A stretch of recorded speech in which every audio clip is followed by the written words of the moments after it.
నమస్కారం. సిటీ వార్తలకు స్వాగతం. ముందుగా ముఖ్యాంశాలు. ఐటీ, ఎలక్ట్రానిక్స్, ఆర్టీజీఎస్ శాఖలపై మంత్రి లోకేష్ సమీక్ష. రానున్న 4 ఏళ్లలో 10 లక్షల ఉద్యోగాల భర్తీయే లక్ష్యమని వెల్లడి.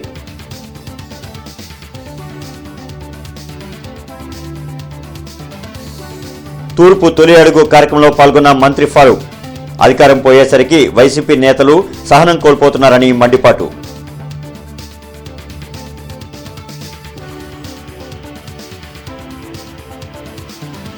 గత 3 రోజులుగా పాక్షిక నీటి సరఫరాతో ప్రజలు అవస్థలు. పాలకులు, అధికారులు తగిన చర్యలు చేపట్టాలని విన్నపాలు.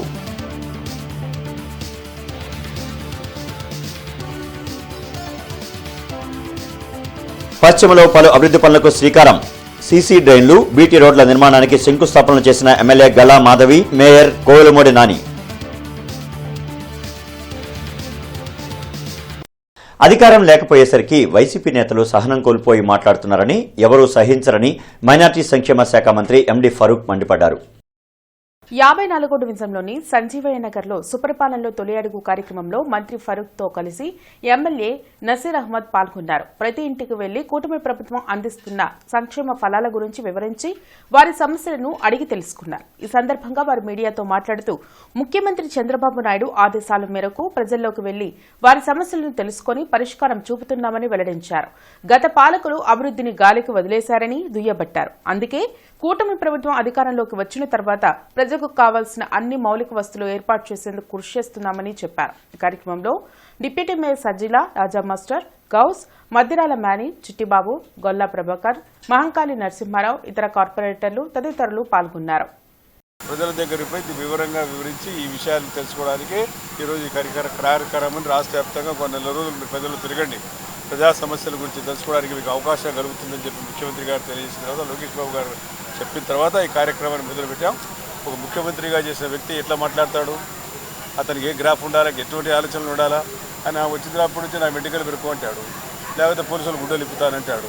ఇదే మాట్లాడింది ముఖ్యమంత్రి. ఎవడన్నా భారతదేశంలో ఇట్లా మాట్లాడుతున్నాడు, ఎక్స్పీరియన్స్ చూపిస్తారు. మీరు చెప్పాలి, మీరే ఎవడన్నా మాట్లాడారు ఇట్లా ఈ రకంగా. అధికారం లేనప్పుడు సహనం కోల్పోతే నన్ను చేయమంటారు. కాబట్టి అధికారులు లేనప్పుడు సహనం ఉండాలా, ఓపిక ఉండాలా. అంతేగాని ఇష్టం వచ్చిన మాట్లాడడానికి ఎవడున్నాడు ఈ రోజుల్లో. పెద్దలు, మంత్రివర్యులు, మైనార్టీ శాఖ మంత్రులు ఫారూక్ గారు ఈరోజు రావడం జరిగింది. ముఖ్యంగా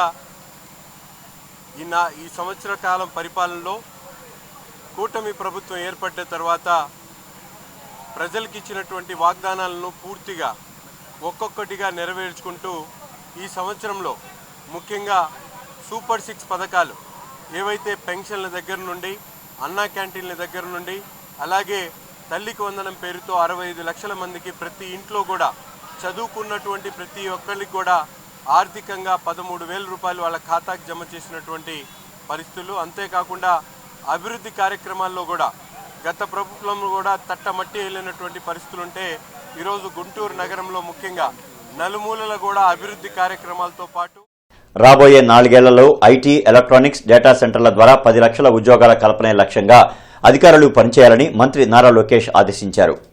ఉండవల్లిలోని తన క్యాంప్ కార్యాలయంలో ఐటీ, ఎలక్ట్రానిక్స్, ఆర్టీజీఎస్ శాఖలపై నారా లోకేష్ సమీక్షించారు. కూటమి ప్రభుత్వ పాలనలో ఇప్పటివరకు 95 ప్రముఖ సంస్థలు 1,00,000 కోట్ల రూపాయల పెట్టుబడులు పెట్టేందుకు ముందుకు వచ్చాయని అన్నారు. ఆయా సంస్థలు తమ యూనిట్లను ఏర్పాటు చేయడానికి అవసరమైన అనుమతులు, ఇతర సౌకర్యాలు కల్పించాలని ఆదేశించారు.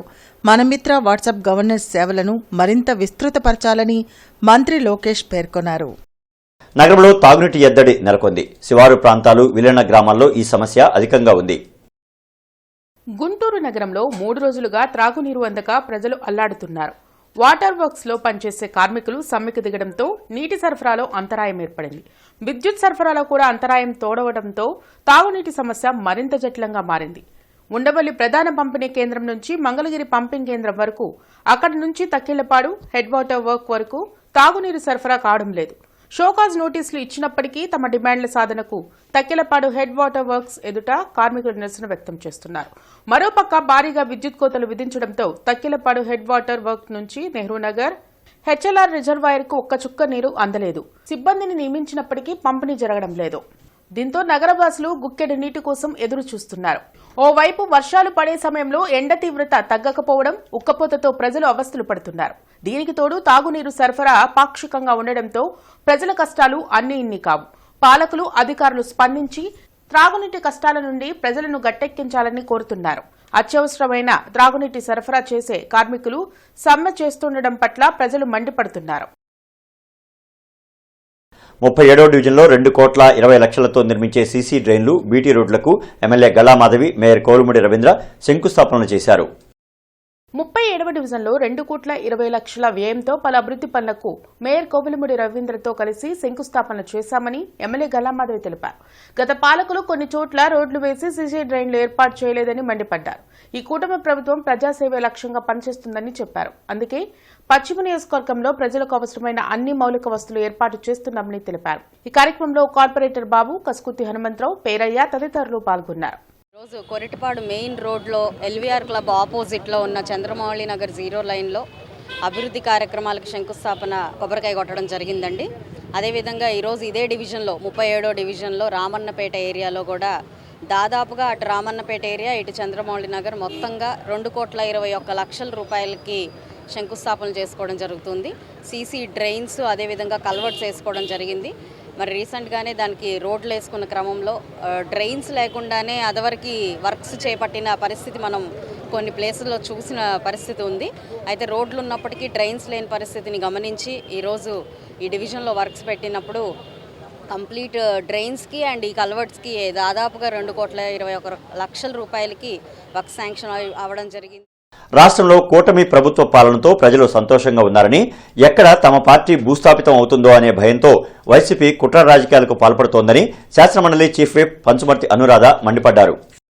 మంగళగిరిలోని టీడీపీ కేంద్ర కార్యాలయంలో శాసనమండలి చీఫ్ విప్ పంచుమర్తి అనురాధ మీడియాతో మాట్లాడారు. బీసీ మహిళను నీచ రాజకీయాల్లోకి లాక్కొచ్చి శాంతి భద్రతలకు విఘాతం కలిగించాలని చూడటం సిగ్గుచేటన్నారు. బీసీల గురించి మాట్లాడే అర్హత వైఎస్సార్ కాంగ్రెస్ పార్టీకి లేదని చెప్పారు. మహిళల ఆత్మ గౌరవం గురించి మాజీ మంత్రి పేర్ని నాని మాట్లాడటం విడ్డూరంగా ఉందన్నారు. ఒక విజన్తో సీఎం చంద్రబాబు రాష్ట్రాన్ని అభివృద్ధి పదంలోకి తెచ్చేందుకు అహర్నిశలు కష్టపడుతున్నారని తెలిపారు.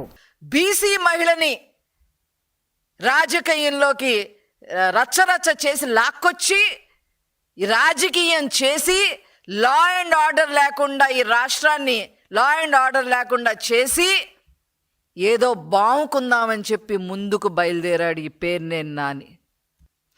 బీసీల గురించి మాట్లాడే హక్కు అసలు వైసీపీ పార్టీకి ఉందా? ఏ ఆత్మాభిమానం గురించి, ఏ మహిళల ఆత్మాభిమానం గురించి పేర్నేని నాని మాట్లాడతారు? నీ భార్య ఆత్మాభిమానాన్ని నువ్వు కాపాడలేకపోతే తెలుగుదేశం పార్టీ, చంద్రబాబు నాయుడు గారు కాపాడారు. గొడవలు చెయ్యండి, విధ్వంసం చెయ్యండి, law and order problem create చేయండి, కేసు కట్టించుకోండి, జైలుకి వెళ్ళి రండి, మీకు సింపతి వస్తుంది అని జగన్మోహన్ రెడ్డి గారు ఇచ్చిన డైరెక్షన్లో వీళ్ళందరూ నడుస్తున్నారు. ఏం సింపతి వస్తుంది మీకు? కార్పొరేషన్ అధికారులు ఇచ్చే షోకాజ్ నోటీసులకు ఎవరూ భయపడరని సిఐటియు నేత ముత్యాలరావు మండిపడ్డారు. తక్కెళ్లపాడు వాటర్ హెడ్ వర్క్స్ వద్ద ది గుంటూరు జిల్లా మున్సిపల్ ఎంప్లాయీస్ వర్కర్స్ యూనియన్ ఆధ్వర్యంలో నిరవధిక సమ్మె జరుగుతోంది. ఈ సందర్భంగా సిఐటియు నేతలు మాట్లాడుతూ జీవో నెంబర్ 36 ప్రకారం మున్సిపల్ కార్మికుల జీతాలు పెంచాలని డిమాండ్ చేశారు.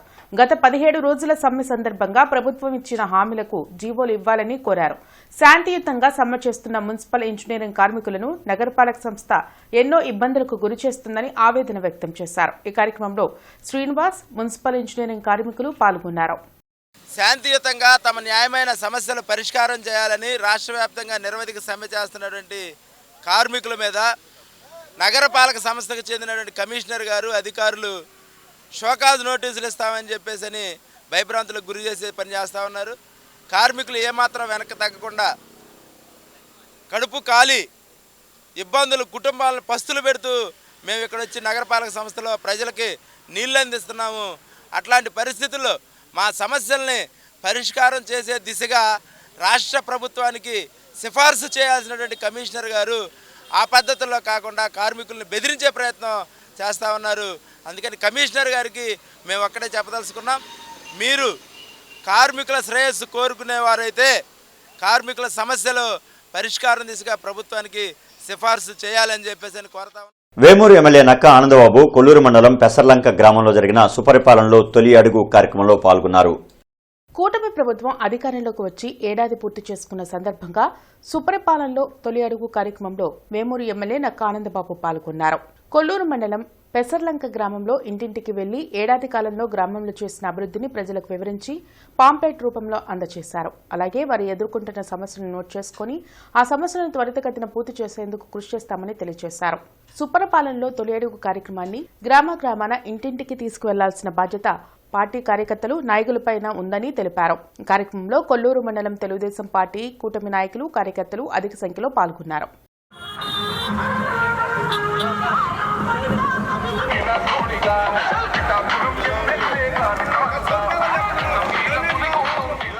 జూలై 23, 24, 25 తేదీల్లో గుంటూరులో జరగనున్న భవన నిర్మాణ కార్మిక సంఘం 8వ రాష్ట్ర మహాసభలను జయప్రదం చేయాలని జిల్లా నేతలు పిలుపునిచ్చారు. పాత గుంటూరులోని శ్రీకృష్ణ కళ్యాణ మండపంలో భవన నిర్మాణ కార్మిక సంఘం 8వ రాష్ట్ర మహాసభలకు ముఖ్య నేతలు రానున్నారని జిల్లా కార్యదర్శి దండా లక్ష్మీనారాయణ తెలిపారు. ఆ మహాసభల నిర్వహణ కోసం ఏర్పాటు చేసిన ఆహ్వాన సంఘం చైర్మన్ గా మేయర్ కోవెలమూడి రవీంద్ర వ్యవహరిస్తున్నారని పేర్కొన్నారు. ముఖ్యంగా ఈ మహాసభల్లో భవన నిర్మాణ కార్మికులు ఎదుర్కొంటున్న సమస్యలపై చర్చించేందుకు ముఖ్య నేతలు రానున్నారని వెల్లడించారు. భవన నిర్మాణ కార్మికులకు సంక్షేమ బోర్డు ఏర్పాటు చేస్తామని ఈ కూటమి పాలకులు హామీ ఇచ్చి మరిచిపోయారని మండిపడ్డారు.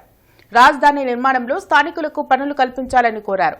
గుంటూరులో జరగనున్న రాష్ట్ర మహాసభలను అందరూ పాల్గొని జయప్రదం చేయాలని కోరారు. ఈ కార్యక్రమంలో నగర కార్యదర్శి శ్రీనివాసరావు, కాసింబలి, కోటేశ్వరరావు, దీవెనరావు, మస్తాన్, అక్కారావు తదితరులు పాల్గొన్నారు. నెల 23, 24 తేదీల్లో పాత గుంటూరులోని శ్రీకృష్ణ కళ్యాణ మండపంలో జరుగుతున్నాయి.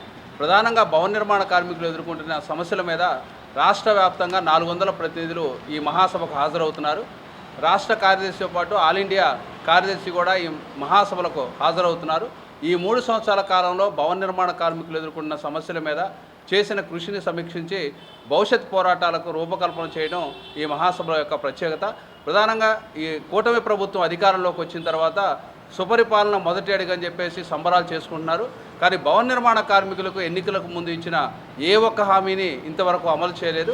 అందుకని ఇచ్చిన హామీలు అమలు చేయడానికి కార్యాచరణ రూపొందించి భవిష్యత్ పోరాటాలు రూపొందించుకోవడం, కార్మికులు ఎదుర్కొంటున్న సమస్యలు, అదేవిధంగా ప్రభుత్వం అమలు చేసిన సంక్షేమ పథకాలు వీటి మీద చర్చించడం జరుగుతూ ఉంది. ప్రధానంగా కూటమి ప్రభుత్వం మేము అధికారంలోకి వస్తే భవన నిర్మాణ కార్మికులు సంక్షేమ బోర్డుని కొనసాగిస్తామని, అదేవిధంగా పెండింగ్లో ఉన్న క్లెయిములను వెంటనే విడుదల చేస్తామని హామీ ఇవ్వడం జరిగింది. కానీ నేటికి అంటే ప్రభుత్వం ఏర్పడి 13 నెలలు అవుతున్న ఈరోజు భవన నిర్మాణ కార్మికుల పరిస్థితి ఎక్కడేసిన గొంగళ్ళు అక్కడనే ఉంది. కానీ ఈరోజు కూటమి ప్రభుత్వం మంచి ప్రభుత్వం పేరుతోటి వీధిన వాడవాడలా ప్రచారం చేస్తూ ఉంది. కానీ భవన నిర్మాణ కార్మికులకు సంబంధించి ఎక్కడా వాళ్ళకి సంబంధించిన సమస్యలు పరిష్కారం అయినట్లు కనిపించట్లేదు. అందుకని వెంటనే భవన నిర్మాణ కార్మికులకి సంక్షేమ బోర్డుని కొనసాగించాలని, అదేవిధంగా పెండింగ్లో ఉన్న క్లెయిములను వెంటనే విడుదల చేయాలని. మున్సిపల్ ఇంజనీరింగ్ వర్కర్స్ యూనియన్ చేస్తున్న నిరవధిక సమ్మెకు సిఐటియు పౌర సంఘాల నేతలు మద్దతుగా రౌండ్ టేబుల్ సమావేశం నిర్వహించారు. బ్రాడీపేటలోని యూటీఎఫ్ కార్యాలయంలో జరిగిన రౌండ్ టేబుల్ సమావేశంలో పలు ప్రజా సంఘాలు, పౌర సంఘాల, రైతు సంఘాల నేతలు పాల్గొన్నారు. ఈ సందర్భంగా దండా లక్ష్మీనారాయణ, ముత్యాలరావు మాట్లాడుతూ మున్సిపల్ ఇంజనీరింగ్ వర్కర్స్ జీవితాలు అధ్వానంగా ఉన్నాయని, చాలని జీతాలతో కుటుంబాలు నెట్టుకొస్తున్నారని తెలిపారు. ఎన్నిసార్లు ప్రభుత్వ పెద్దలను కలిసి మొరపెట్టుకున్నా పట్టించుకున్న నాదుడు లేకుండా పోయాడని ఆవేదన వ్యక్తం చేశారు. తప్పని పరిస్థితిలో నిరవధిక సమ్మెకు దిగాల్సి వచ్చిందని చెప్పారు. ఈ కార్యక్రమంలో సలీం, లక్ష్మణరావు, సాంబశివరావు, ఆది నికల్సన్, కాసింబలి, అజయ్ కుమార్, చిష్టి, బాషా, కాసిం షాహిద్, రాజేశ్వరరావు తదితరులు పాల్గొన్నారు. ఇప్పటికే మున్సిపల్ కార్పొరేషన్ అధికారులు 10 మందికి షోకాజ్ నోటీసులు ఇచ్చారు. ఇది చాలా దారుణమైన పరిస్థితి. కాబట్టి ఇప్పటికైనా రాష్ట్ర ప్రభుత్వం పునరాలోచన చేసి సమస్యకు కారణాలను పరిశీలించి సమస్య పరిష్కారానికి కృషి చేయాలని చెప్పేసి మేము కోరుతున్నాం. ఈ సమస్య పరిష్కారం చేయకపోతే పౌర సమాజాన్ని కూడా చైతన్యవంతం చేసి వాళ్ళలోకి వెళ్ళి ఈ సమస్య యొక్క తీవ్రతను వాళ్ళకి తెలియజేసి కార్మికుల మద్దతుగా జనాన్ని నిలబెట్టే విధంగా ఈరోజు సిఐటి చేసేందుకు అన్ని సంఘాల కార్మికులతో, అన్ని సంఘాల పౌర సంఘాలతో, ప్రజా సంఘాలతో ఈరోజు రౌండ్ టేబుల్ సమావేశం నిర్వహించడం జరుగుతుంది. ఈరోజు చాలా జీతాలతో ఎట్లా పిల్లల చదువులు ఏంటి, అదేవిధంగా ఎట్లా ఇంటి అద్దెలేంటి, ఇవన్నీ ఎలా భరించాలని చెప్పేసి అడుగుతున్నటువంటి నేపథ్యంలోనే అనివార్యంగా గత్యంతరం లేక కార్మికులు సమ్మెకు వచ్చిన పరిస్థితి. కానీ ఇప్పటికైనా ప్రభుత్వం పెద్దలు ఆలోచించి సమ్మె విరమణ కోసం ఏదైతే చర్చలు జరపాలో ఆ విధమైన చర్చలు జరిపి నిర్దిష్టమైనటువంటి హామీ ఇచ్చి సమ్మెను విరమించే విధంగా చర్యలు తీసుకోవాలని కోరుతాను. తెలుగుదేశం నాయకుని పుట్టినరోజు వేడుకలకు వెళ్లిన దళిత యువకులపై దాడికి పాల్పడిన వారిని వెంటనే అరెస్ట్ చేయాలని దళిత సంఘాల నేతలు ఆందోళన కార్యక్రమం నిర్వహించారు. చౌడవరంలో జరిగిన జన్మదిన వేడుకలకు హాజరైన దళిత యువకులపై అగ్రవర్ణాల వ్యక్తులు విచక్షణారహితంగా దాడి చేసి గాయపరిచారని జైభీం పార్టీ నేత నల్లపు నీలాంబరం మండిపడ్డారు. గాయపడిన యువకులు ఆసుపత్రిలో చికిత్స పొందుతున్నారని చెప్పారు. వెంటనే దాడికి పాల్పడిన వారిపై ఎస్సీ ఎస్టీ అట్రాసిటీ కేసు నమోదు చేయాలని డిమాండ్ చేశారు. ఈ కార్యక్రమంలో ML Babu, Chinnam David Williams, Battula Anil, Ravinuthala Kamalakumari, Samuel, Bandlamudi Stalin, Rajendra Prasad తదితరులు పాల్గొన్నారు. దీని మీద అంత గొడవ జరిగినా కానీ గుంటూరు ఎస్పీ గారు ఇంతవట్టిగా ఆ గ్రామాన్ని విజిట్ చేయలేదు. అదేవిధంగా డిఎస్పీ గారు కూడా విజిట్ చేయలే. ఈ విషయం మీద కలెక్టర్ గారు కూడా స్పందించాలి. గ్రామంలో భయభ్రాంతులకు గురి చెందుతున్నారు. చిన్న కులాలోళ్ళు, ఎస్సీ కులాలోళ్ళు అంటే చిన్న కులాలోళ్ళు కూలీనాలు చేసి బతికేవాళ్ళు. వీళ్ళ మీద అగ్రకులాలైన వాళ్ళు ఈ రకంగా దాడులు చేస్తుంటే పల్లెలన్నీ కూడా పరాలయ్యే ప్రాంతం ఉంది. కాబట్టి దీని మీద కలెక్టర్ గారు, ఎస్పీ గారు స్పందించి ఆ గ్రామానికి రక్షణ కల్పించాలి, ఆ బాధితులకి రక్షణ కల్పించాలి. చిన్మయ మిషన్ ఆధ్వర్యంలో శ్రీ సువీరానంద స్వామిచే శ్రీమద్ భగవద్గీతపై జ్ఞానయజ్ఞం అన్నమయ్య కళావేదికలో జరిగింది. గార్డెన్స్ శ్రీ వెంకటేశ్వర స్వామి దేవస్థానంలోని అన్నమయ్య కళావేదికలో శ్రీమద్ భాగవత జ్ఞాన యజ్ఞం జరిగింది. భగవద్గీతలో శ్రీకృష్ణ పరమాత్మ వచించిన గీతా సారాంశాన్ని సువీరానంద స్వామి సోదహరణలతో సహా ఆహుతులకు వివరించారు. ఈ కార్యక్రమంలో నాగేశ్వరరావు, ఉమామహేశ్వరరావు, అశోక్ కుమార్ పాల్గొన్నారు. ఇప్పుడు రావణాసురుడిని కూడా అక్కడ రామాయణంలో అనేక మార్లు సిగ్గులేనటువంటి వాడు మరి ఆయనకి తెలియక చతుర్వేద పారంగతుడు, శాస్త్రాలన్నీ తెలిసినటువంటి వాడు, అన్నింటిలోనూ కూడా పండితుడు, మహాపండితుడు. కానీ ఆయన చేసినటువంటి పని సిగ్గుమాలిన పని. సిగ్గు దేనికి పడాలి అనేటువంటిది తెలవాలి మనకి. దేనికి మనం ఆ సిగ్గు అనేటువంటిది కలిగి ఉండాలి. నెక్స్ట్ అచాపలం, చపలత్వం. ఈ చపలత్వం అనేటువంటిది చాలామందికి మాటల్లో కనిపిస్తుంది, అలాగే చేతల్లో విపరీతమైన చపలత్వం ఉంటుంది. ఇప్పుడు మీరు కూర్చుని ఉన్నారు కదా, అందరూ కూర్చుని ఉన్నప్పుడు కొంతమంది మీ పక్కన ఉన్న వాళ్ళు, లేకపోతే ఎదురుకుండా ఉన్నవాళ్ళు, వెనకాల ఉన్న వాళ్ళు చూడండి, వాళ్ళు కాళ్ళు ఏదో ఒకటి ఊపుతూ ఉంటారు. అకారణంగా శరీర అవయవాల్ని ఊపటం కూడా చపలత్వమే. టీడీపీ మైనార్టీ నేత రుస్తుంబాబు జన్మదిన వేడుకలు నగరంలో ఘనంగా జరిగాయి. 39వ డివిజన్ నాయి బ్రాహ్మణ కాలనీలో పార్టీ శ్రేణులు, అభిమానులు ఘనంగా సంబరాలు జరిపారు. ఈ సందర్భంగా పలు సేవా కార్యక్రమాలు చేపట్టారు. వడ్డెర కార్పొరేషన్ చైర్మన్ ఉల్లి ఈశ్వర్ ముఖ్య అతిథిగా హాజరయ్యారు. సుదర్శన్ హాస్పిటల్ ప్రతినిధులు, అభిమానుల మధ్య రుస్తుంబాబు కేక్ కట్ చేసి సంబరాలు జరిపారు. అటు వ్యాపార రంగంలో, ఇటు రాజకీయ రంగంలో రాణించాలని ఆకాంక్షిస్తూ జన్మదిన శుభాకాంక్షలు తెలిపారు. ఆయన సొంతంగా ఆయన వార్డులో పేదలందరికీ ఉపయోగపడేటట్లుగా ఏమైనా చెయ్యాలి అని వచ్చి మా హాస్పిటల్ అడిగినప్పుడు మన దగ్గర ఉన్నటువంటి ఈ విజన్ ఆన్ వీల్స్ అంటే ఒక కంటి ఆసుపత్రి, ఒక బస్సులో అన్ని రకాల కంటికి సంబంధించినటువంటి ఎక్విప్మెంట్స్, పరికరాలన్నిటితోటి మీ వార్డులో పేదలందరికీ ఉపయోగపడేట్టుగా కంటి చికిత్సా శిబిరం చేద్దామని అనుకొని ఆయన పుట్టినరోజు సందర్భంగా, రుస్తుంబాబు గారి పుట్టినరోజు సందర్భంగా ఇవాళ ఈ మారుతి నగరు, తుఫాన్ నగరు, ఈ చుట్టుపక్కల పరిసర ప్రాంతాలందరికీ, పేదలందరికీ ఉపయోగపడేటట్లుగా ఈ కంటి చికిత్సా శిబిరం అనేది ఇవాళ నిర్వహిస్తున్నాం. ఈరోజు నా పుట్టినరోజు సందర్భంగా సుదర్శని హాస్పిటల్ వారు మా 39వ డివిజన్లో పేదలు ఎక్కువ మంది ఉన్నారని వాళ్ళ దైవహృదయంతో ఈరోజు ఇక్కడ కంటి పరీక్షలు నిర్వహించడం జరుగుతుంది. దానికి చాలా మంచి స్పందన, పేదలు చాలామంది ఎక్కువ మంది ఉన్నారు కాబట్టి డాక్టర్ గారి మీద చాలా ప్రేమతో అందరూ చాలా సంతోషంగా ఉన్నారు. మా డివిజన్లో ఇంకా 2-3 సార్లు కూడా ఇలాంటి కార్యక్రమం పెట్టాలని డాక్టర్ గారికి మనస్ఫూర్తిగా కోరుకుంటున్నాను. నగర మేయర్ కోరుమూడి రవీంద్ర నగరానికి తాగునీటిని సరఫరా చేయడంలో ప్రధానమైన తక్కెళ్లపాడులోని హెడ్ వాటర్ వర్క్స్ తాగునీటి సరఫరా ఫిల్టరేషన్లను పరిశీలించి సమ్మె చేస్తున్న కార్మికులతో మాట్లాడారు. తాము కూడా అబ్కాస్ ఉద్యోగుల సమస్యలను ముఖ్యమంత్రి నారా చంద్రబాబు నాయుడు మరియు మున్సిపల్ శాఖ మంత్రి నారాయణ దృష్టికి తీసుకువెళ్తామన్నారు. ఈ సందర్భంగా మేయర్ ఇచ్చిన హామీ మేరకు సమ్మె చేస్తున్న కార్మికుల్లో కొంతమంది సమ్మె విరమించి విధుల్లో చేరారు. ఈ సందర్భంగా మేయర్ ఇంజనీరింగ్ అధికారులను ఉద్దేశించి మాట్లాడుతూ ప్రస్తుతం జరుగుతున్న సమ్మె కారణంగా త్రాగునీటి సరఫరాలో ఎటువంటి సమస్య తలెత్తకుండా ముందస్తు చర్యలు తీసుకోవాలని, ఉండవల్లి నుండి సరఫరాకి ఫిల్టరేషన్కి సమస్య రాకుండా పటిష్ట చర్యలు తీసుకోవాలని అధికారులను ఆదేశించారు. ఈ కార్యక్రమంలో corporator Eerinti Varaprasad, SE Nagamalleswararao, DEE Srinivasarao, ఇతర ఇంజనీరింగ్ అధికారులు, సిబ్బంది పాల్గొన్నారు. Commissioner Puli Srinivasulu Nallacheruvu main road Arundelpet 1-4 లైన్లను పరిశీలించి డ్రైన్లు, రోడ్లు ఆక్రమణలపై ఆగ్రహం వ్యక్తం చేశారు. ఆయా ప్రాంతాల్లోని 3 పట్టణ ప్రణాళిక సచివాలయ కార్యదర్శులకు షోకాజ్ నోటీసులు జారీ చేయాలని సిటీ ప్లానర్ను ఆదేశించారు. ఈ సందర్భంగా కమిషనర్ మాట్లాడుతూ ఇప్పటికే వర్షాకాలం దృష్ట్యా డ్రైన్లలో పూడికితీత పనులు చేపట్టామని, డ్రైన్లపై ఆక్రమణలు పనులకు ఆటంకంగా ఉన్నందున స్వచ్ఛందంగా తొలగించుకోవాలని పత్రికా ముఖంగా మరియు సచివాలయ కార్యదర్శులు నేరుగా ఆక్రమణదారులకు తెలిపినప్పటికీ తొలగించుకోవడం లేదన్నారు. ప్రధానంగా నల్లచెరువు మెయిన్ రోడ్లో మేజర్ అవుట్ఫాల్ డ్రైన్పై ఆక్రమణల వల్ల పూడికి తీయటం వీలు కాలేదని, ఆయా ఆక్రమణను తొలగించడంలో నిర్లక్ష్యంగా ఉన్న 57, 58 సచివాలయ ప్లానింగ్ కార్యదర్శులకు షోకాజ్ నోటీసులు ఇచ్చి ఆక్రమణలను తక్షణం తొలగించాలని సిటీ ప్లానర్ని ఆదేశించారు. అనంతరం అనండల్పేట 1-4 లైన్లను పరిశీలించి త్వరలో శంకరవిలాస్ వంతెన నిర్మాణ పనులు పూర్తిస్థాయిలో ప్రారంభం కానున్న నేపథ్యంలో ఆయా ప్రాంతాల్లో రోడ్లలో 100% ఆక్రమణలను తొలగించుకోవాలన్నారు. విద్యుత్ మరమ్మతుల నిమిత్తం రేపు ఉదయం 9 గంటల నుంచి మధ్యాహ్నం 2 గంటల వరకు ఎస్వీఎన్ కాలనీ, తారక రామానగర్ ఏరియాలలో విద్యుత్ సరఫరాకు అంతరాయం ఏర్పడుతుందని డీఈఈ గురవయ్య తెలిపారు.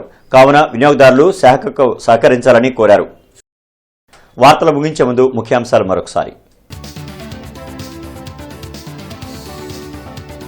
ఐటీ, ఎలక్ట్రానిక్స్, ఆర్టీజీఎస్ శాఖలపై మంత్రి లోకేష్ సమీక్ష. రానున్న 4 ఏళ్లలో 10 లక్షల ఉద్యోగాల భర్తీయే లక్ష్యమని వెల్లడి.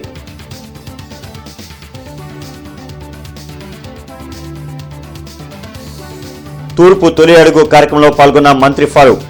అధికారం పోయేసరికి వైసీపీ నేతలు సహనం కోల్పోతున్నారని మండిపాటు.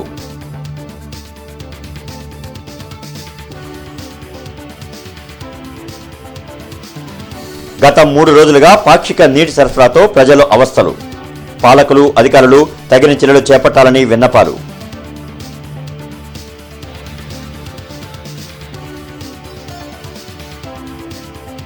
పశ్చిమలో పలు అభివృద్ధి పనులకు శ్రీకారం. సీసీ డ్రైన్లు, బీటీ రోడ్ల నిర్మాణానికి శంకుస్థాపనలు చేసిన ఎమ్మెల్యే గల్లా మాధవి, మేయర్ కోవెలమూడి నాని. ఇక ఈ వార్తలు ఇంతటితో సమాప్తం. నమస్కారం.